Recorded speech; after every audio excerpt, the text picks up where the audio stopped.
할렐루야. 아멘. 우리 옆에 분들과 잠시 인사 나누겠습니다. 당신의 모습에서 예수님의 얼굴을 봅니다. 주님께서 예수님의 얼굴을 봅니다. 우리 앞에 분들과 같이 지내주시면 좋겠습니다.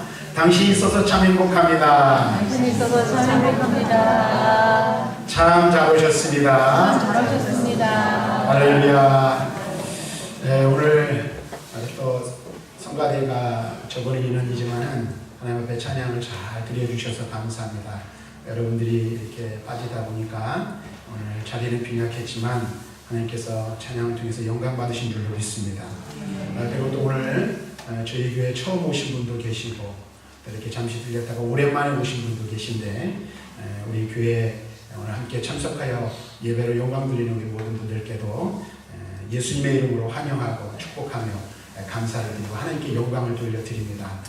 이 시간 말씀을 들을 때 하나님께서 우리에게 주시는 은혜를 함께 누리고 우리가 정말로 말씀의 능력을 힘입어 승리하는 삶을 살아가는 우리 모든 성도들이 되기를 주님의 이름으로 간절히 축원합니다. 오늘 우리가 에베소서 4장 13절 말씀을 읽었는데요. 이 말씀을 통해서 무엇을 위해 믿는가라는 제목으로 말씀을 잠시 전하기를 원합니다.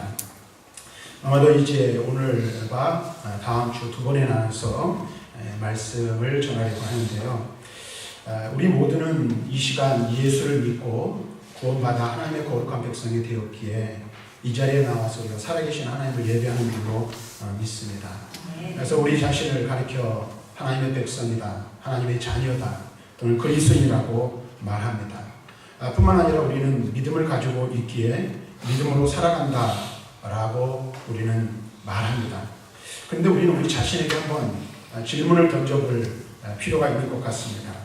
나는 믿음이 있는다, 믿는다라고 말하고 믿음을 가지고 살아간다라고 말하는데 정말 믿음으로 살고 있는가?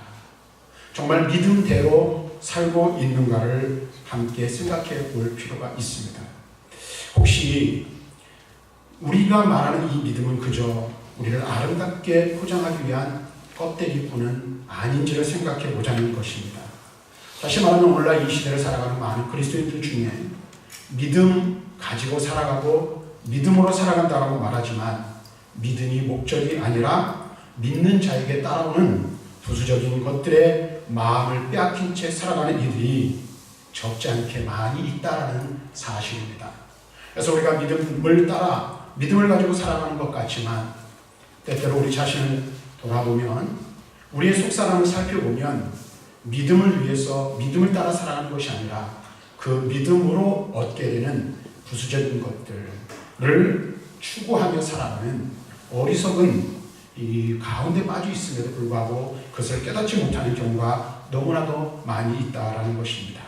그래서 신앙으로 살아가는 것보다 믿음이라는 말로 포장된 세상의 가치와 세상의 복들을 추구하며 살아가면서도 마치 자신은 믿음 안에 거하며 살아가고 있다는 착각 속에 빠지는 사람들이 너무나도 많이 있다는 것입니다.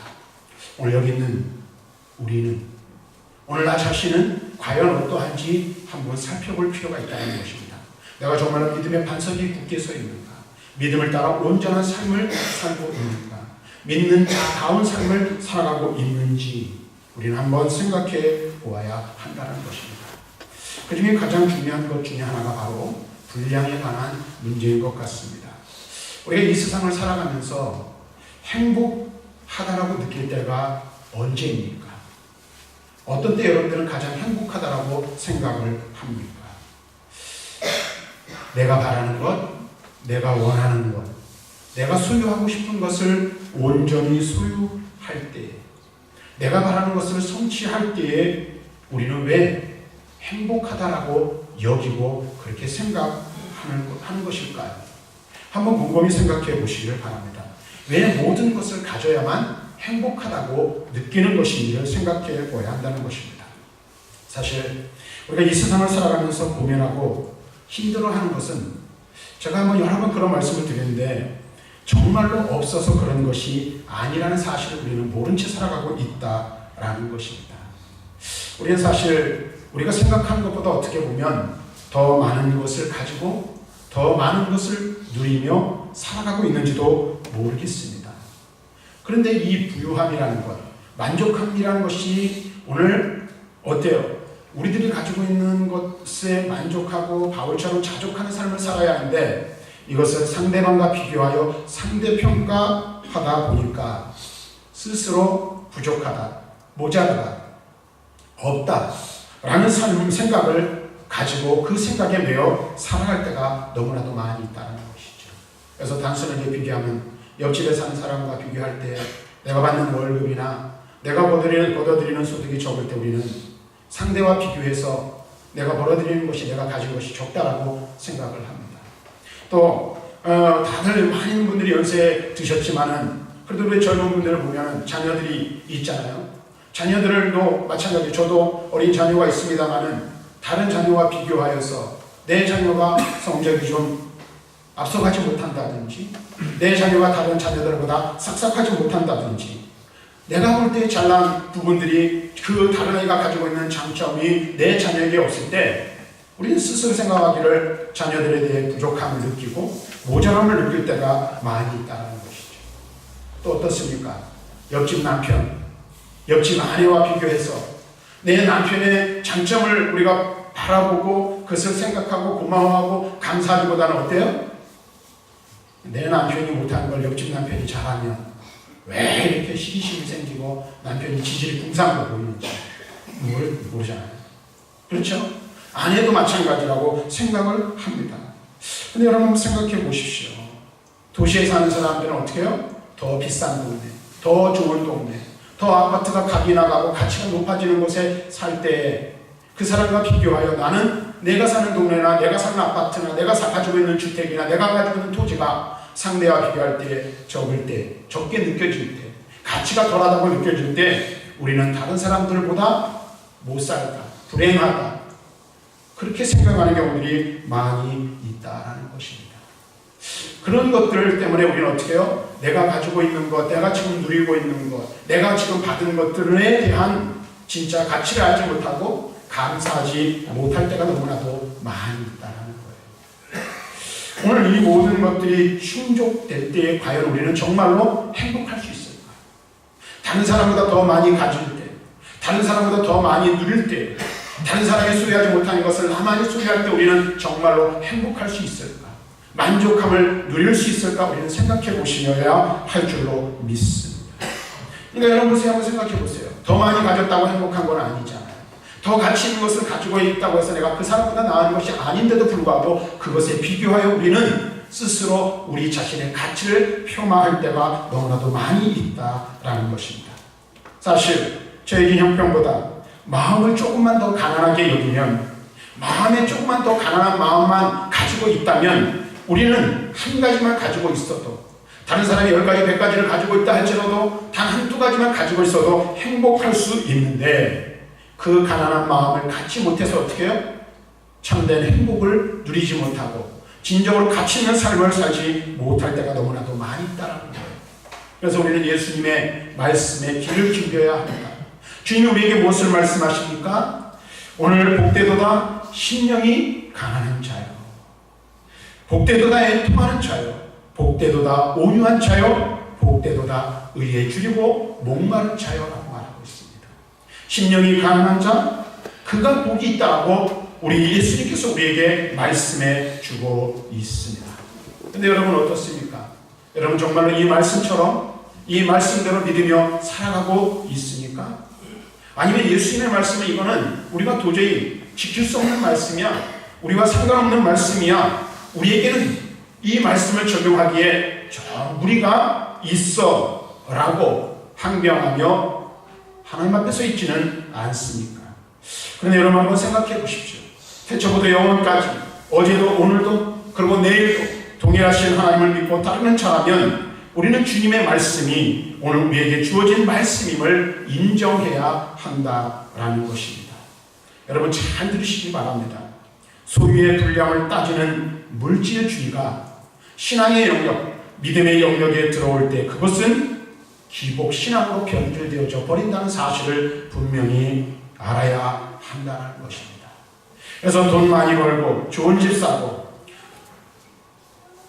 오늘 죽다 살아나야, 병들었다 고침을 받아야 그것이 축복이고, 그렇지 않으면 믿음이 없는 사람이요, 은혜가 없는 사람이라는 그런 논리로 변질될 수 있다는 사실입니다.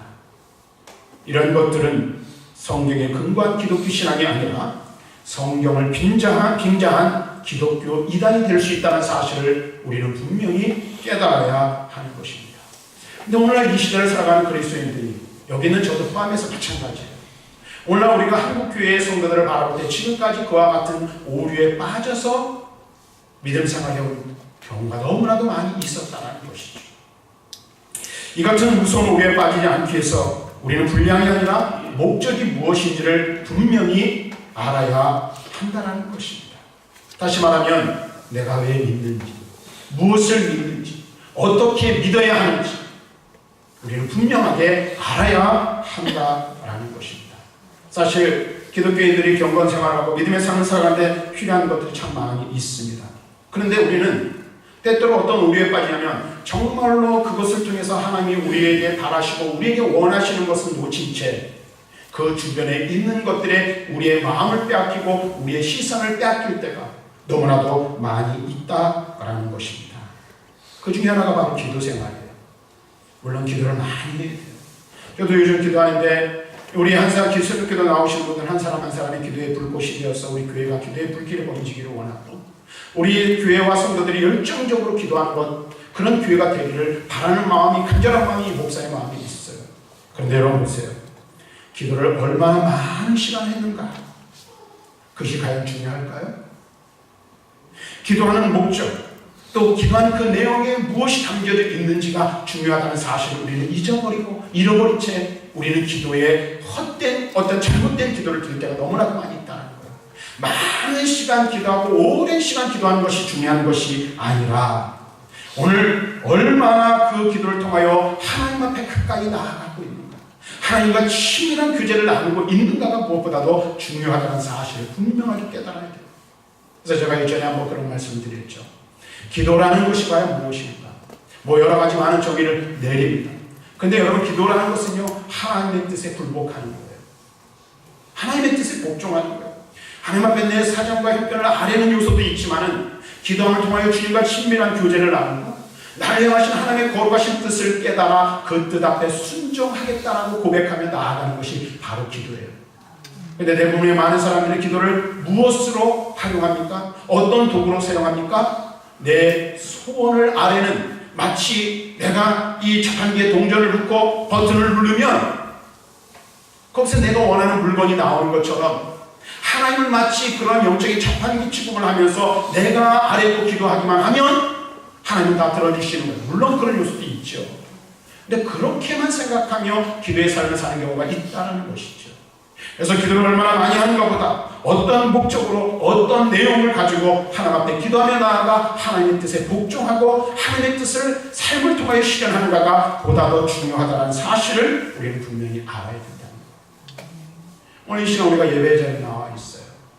우리 모든 성도들이 지금 마음을 다하고 오늘 정성을 다해 하나님을 예배하는 줄 압니다. 그런데 여러분 보세요. 제가 오해하지 마십시오. 이렇게 그냥 예배 한 번 정도 드리고 또 그리고 기도도 그냥 가끔가다 진하게 한 번씩 하면 되지, 이런 생각 여러분 하시면 오해입니다. 예배를 얼마나 많이 드리느냐가 중요한 게 아니에요. 어떤 마음으로 드리는가가 중요해요. 이 시간 저와 여러분들이 나와 있어요. 그런데 제가 지금 설교를 하지만 단순히 목사의 설교를 듣기 위해서 여러분 이 시간 이 자리에 나왔습니까? 아니면 헌금하기 위해서 나왔습니까? 아니면 성가대는 내가 그동안 연습한 것 사람들에게 보이려고 성가대에 서서 내 아름다운 목소리를 자랑하기 위해서 예배합니까? 예배의 목적이 무엇입니까? 살아계신 하나님 앞에 엎드리는 거예요. 우리의 마음을 드리는 거예요. 그래서 예배 찬양을 통해서 하나님 앞에 영광 돌리고 기도를 통해서 우리를 향하신 하나님의 뜻을 깨달아 그 뜻대로 살겠다고 고백하는 것이 예배이고, 물질을 드리는 것도 내가 가지고 있는 모든 것들이 다 하나님의 것임을 고백하며 나아가는 것, 그것이 바로 헌금이에요. 근데 이 시간 여러분들이 예배 자리에 나와서 정말로 하나님께 집중하여 우리의 마음을 하나님만 바라보며 하나님만을 의지하며 여러분들이 예배하고 있는가 한번 생각해 보시라는 것입니다. 예배의 목적이 무엇입니까? 내 마음의 평안을 얻기 위해서 이 자리에 나오는 거 아니에요. 더 구체적으로 얘기하면 예배 시간 은혜 받았다 못 받았다고 얘기하는데요, 은혜 받기 위해서 나오는 게 아니에요. 그건 부수적인 거예요. 2차적인 거예요. 우리 이 시간 누구를 위해서 나왔습니까? 나를 위해 나온 게 아닙니다. 나를 원하신 사랑하신 살아계신 하나님 아버지를 예배하기 위해서 나온 거예요. 그분께 찬양과 온전한 경배를 드리기 위해서 나온 거예요. 그래서 우리는 우리 주변의 마음을 뺏겨서는 안 돼요. 사람에게 우리의 마음을 뺏겨서는 안 되는 거예요. 우리의 마음이 오직 하나님께로만 향해 있어야 한다는 것이죠. 이것이 우리에게 분명히 있어야 하는 겁니다. 성경을 보는 것도 마찬가지죠.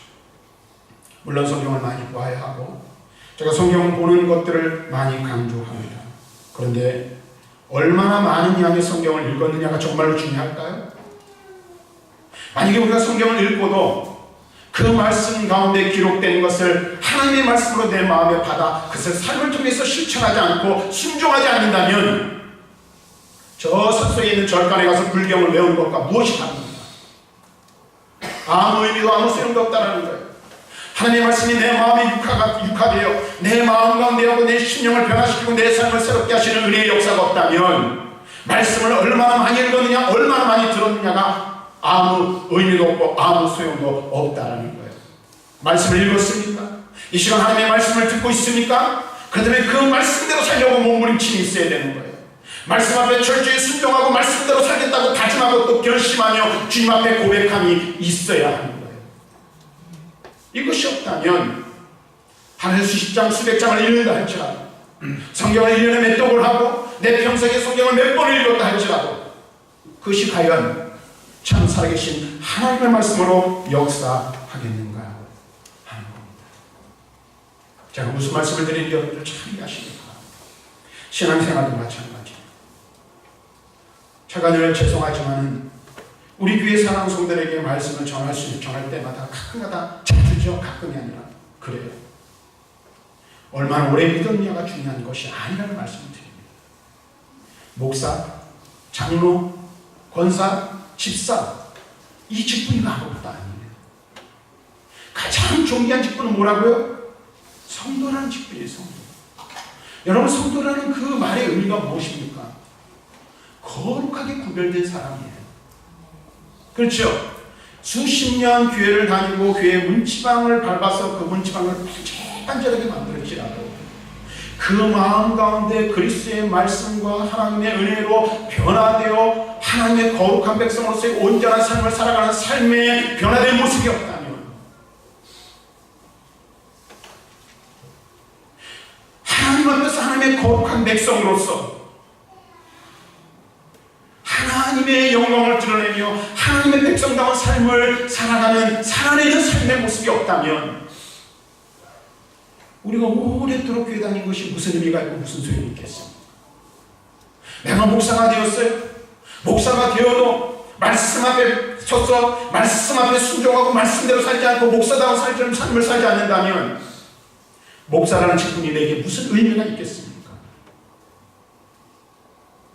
하나님이 우리의 직분을 보시고 우리를 칭찬하시며 우리가 신앙생활을 오래 하고 교회 오래 다니는 그것 보시고 하나님께서 우리에게 상급을 주실까요? 아니라는 거예요. 왜 예수를 믿는지, 왜 내가 교회를 다니는지, 내가 왜 신앙생활을 하는지, 내가 왜 이 자리에 나와서 하나님을 예배하고 있는지를 분명히 알아야 한다는 것입니다. 우리가 그리스도인으로서 한 사람의 하나님의 거룩한 백성으로서 성도로서 내가 이 세상 속에서 어떻게 살아가야 하는지를 알지 못하면 내가 가지고 있는 모든 것들이 헛될 수밖에 없다는 겁니다. 그래서 우리는 신앙의 목적, 신앙의 방향을 분명히 알아야 하는 것입니다. 왜 예수 믿는지, 왜 내가 믿음을 가지고 있는지를 분명히 알아야 한다는 거예요. 내가 왜 이 자리에 와서 앉아있는지를 알아야 한다는 것입니다. 예수 신앙의 목적이 무엇입니까? 여러분들이 믿음을 가진 이유가 무엇입니까? 부자 되기 위해서요? 성공하기 위해서요? 혹은 출세하기 위해서요? 뭔가 내 손 가운데 맺혀있는 막혀있는 문제가 있는데 그 문제를 해결하기 위해서요? 아니면 내 명예를 높이고 내 지위를 높이기 위해서 혹시 예수를 믿고 있지는 않습니까? 아니면 우리의 자아를 실현하기 위해서 믿음을 가지고 있다라고 말하고 있지는 않습니다. 그것은 복음이 아닙니다. 그것은 믿음이 아니에요. 어떤 분은 그렇게 말해요. 그런 가치관을 가지고 신앙생활하는 사람은 복음을 믿는 게 아니라 복음을 믿는 거라. 볶음이 무슨 말인지 알죠? 김치볶음밥 이런 것 세상의 가치관과 세상 것들의 이 믿음이라는 껍데기와 뒤섞여버린 헛된 것들을 믿는 이들이 있다라는 것입니다. 성경은 신앙인의 시선, 믿음의 사람들의 시선을 한 곳으로 집중시키고 그리고 그러기를 원하시고 있습니다. 우리의 시선을 집중해야 할 것이 어디입니까? 우리가 바라보아야 할 것이 무엇입니까? 히브리서 기자는 이렇게 말합니다. 믿음의 주요 또한 온전하게 하시는 이인 예수를 바라보자. 예수를 바라보자. 바로 예수 그리스도입니다. 예수 신앙의 목적은 그리스도를 바라보는 것입니다. 예수를 온전히 본받는 것이라고 우리에게 분명하게 말씀해 주고 있습니다. 이것을 성경을 통해서 좀 더 구체적으로 우리가 살펴보면 먼저는 맡겨진 직분과 직위를 통해 봉사일을 함으로써 그리스도의 몸을 세우는 것이 믿음의 삶을 살아가는 사람들의 올바른 사명이라고 말하고 있습니다. 그래서 바울 에베소서 4장 11절과 12절에 말합니다. 그가 어떤 사람은 사도로, 어떤 사람은 선지자로, 어떤 사람은 복음 전하는 자로, 어떤 사람은 목사와 교사로 삼으셨으니 이는 성도를 온전하게 하여 봉사의 일을 하게 하며 그리스도의 몸을 세우려 합니다. 왜 저를 목사로 부르셨을까요? 왜 여러분을 장로로, 집사로, 권사로 부르셨을까요? 우리를 왜 성도로 부르셨을까요? 우리에게 왜 직분을 주셨을까요? 그리스도의 몸인 교회를 세우도록 우리에게 직분을 주시고 사명을 주셨다는 사실입니다. 오늘 제가 존재하는 이유, 오늘 여러분들이 직분을 받아 이 자리에 존재하는 이유가 무엇이라고 생각합니까? 내 부귀와 영화를 누리기 위해서, 내 마음의 만족함을 얻기 위해서가 아니라 살아계신 하나님께서 세우신 교회를 세우도록 여러분을 부르시고 여러분에게 직분을 주셨다는 사실을 기억하시길 바랍니다. 우리의 사명은 교회를 세우는 거예요. 그런데 어떤 이들은 교회를 허무는 이들이 있어요. 만일 내가 잘못해서 잘못 믿어서 교회를 허문다면 하나님 앞에서 두려운 마음을 가져야 할 줄로 믿습니다. 또한 아는 것과 믿는 모든 가정을 통해서 우리는 그리스도의 분량에 이르는 온전한 삶을 살아야 한다고 말하고 있어요. 오늘 본문으로 읽은 에베소서 4장 13절에서 바울은 이렇게 말하죠. 우리가 다 하나님의 아들을 믿는 것과 아는 일에 하나가 되어 온전한 사람을 이루어 그리스도의 장성한 분량에 충만한 데까지 이르리니. 여러분 잘 보십시오. 하나님의 아들을 믿는 것과 아는 일에 하나가 되어 온전한 사람을 이루는 것. 그리고 우리의 목표는 무엇입니까? 그리스도의 장성한 분량에 충만한 데까지 이르는 것이 우리의 믿음의 목적인 줄로 믿습니다. 저 여러분들이 예수를 믿는데 무엇 때문에 믿는 거예요? 그리스도를 닮아가기 위해서, 그리스도처럼 살기 위해서, 그리스도의 장성한 분량에 충만한 데까지 이르러 이 세상에서 오늘 그리스도의 작은 제자로서 살아가기 위해서 우리가 믿음의 자리로 부르심을 받았다는 사실을 알아야 한다는 것입니다. 뿐만 아니라 4장 15절에서는 사랑과 진리 안에서 범사의 그리스도에게까지 자라가야 할 것을 말씀하고 있는데 이렇게 말하죠. 오직 사랑 안에 참된 것을 하여 범사의 그에게까지 자랄지어다. 그는 머리 곧 그리스도라. 이렇게 말씀하고 있어요. 사랑 안에서 참된 것을 하여 범사의 그에게까지 곧 그리스도에게까지 자라가야 할 것을 말씀하고 있어요. 이게 우리 신앙의 목표입니다. 목적이라는 거예요. 우리는 바울의 고백이 우리 자신의 고백이 또한 되어야 합니다. 그래서 고린도전서 11장 1절에 바울은 이렇게 말합니다. 내가 그리스도를 본받는 자 된 것 같이 너희는 나를 본받는 자가 되라. 이 말씀 앞에선 저는 참 부끄럽습니다. 과연 제가 성도의 본이 되고 있는가? 본받을 만한 목사로 제가 살아가고 있는가 생각할 때에 이 목사의 책임이 참 크다는 사실을 통감을 합니다.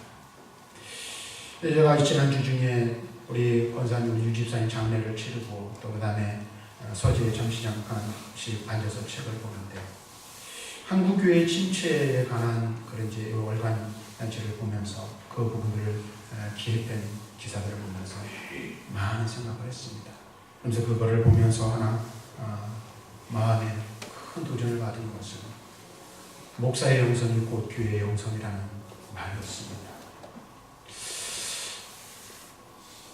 그 부분을 보면서 마음을 와닿기도 했지만 우리 교회 사랑하는 성도들의 모습들을 가만히 생각을 해보았어요. 오늘의 성도들의 모습이 곧 나의 모습이고 성도들의 믿음이 나의 믿음이고 성도들의 영적인 수준이 곧 나의 목사인 나의 수준인데 과연 하나님 앞에서 나는 부끄럽지 않은가 라는 생각을 해보았습니다. 바울의 이 고백이 저의 고백이 되기를 원하고요. 세상 속에서 여러분의 고백이 되기를 바랍니다. 여러분을 보면서 사람들이 그리스도를 발견할 수 있고 내 삶의 모습을 보면서 사람들이 그리스도의 사랑을 알아가는 역사가 있어야 합니다. 설교 전에 당신 모습에서 예수님의 모습을 봅니다라는 것이 그저 인사치레로 끝나고 말뿐인 인사가 되는 것이 아니라 우리의 삶을 통해서 믿음의 목적을 분명히 알아 그리스도의 장성한 번영에 충만한 데까지 이르고 참 믿음의 삶의 자리에 이르러 내가 말하지 않고 내가 드러내지 않고 나를 자랑하고 증거하지 않아도 사람들이 내 삶의 모습을 보면서 과연 세상 사람들이 세상에 믿지 아니하는 이들이 그리스도의 사랑이 어떠한지를 나를 통해서 알 수 있는가? 이것을 우리는 한번 생각해 보아야 한다는 것이죠. 믿음의 목적이 바뀌면 당연히 기도의 목적도 기도의 내용도 바뀌게 되어 있습니다. 기도는 상황을 변화시키기도 하지만 무엇보다도 나 자신을 변화시키죠. 하나님은 기도하는 우리를 그리스도를 닮은 존재로 변화시키고 그리스도를 닮은 자는 성령의 능력으로 우리의 상황을 변화시킬 수 있다는 사실을 우리는 알아야 합니다. 사랑하는 성도 여러분 무엇을 위해서 기도합니까? 무엇을 위해 믿음을 가지고 살아가고 있습니까? 과연 여러분의 믿음을 보시면서 하나님이 기뻐하실까요? 내 믿음이 온전한 믿음이라고 하나님이 인정해 주실 만한지 그리고 그 믿음을 가지고 하나님 앞에 기도하며 나아가고 교제하며 나아갈 때 과연 하나님 앞에 나아가 아래는 그 기도의 내용들이 하나님의 마음에 합한 것인지를 한번 생각해 볼 수 있기를 바랍니다.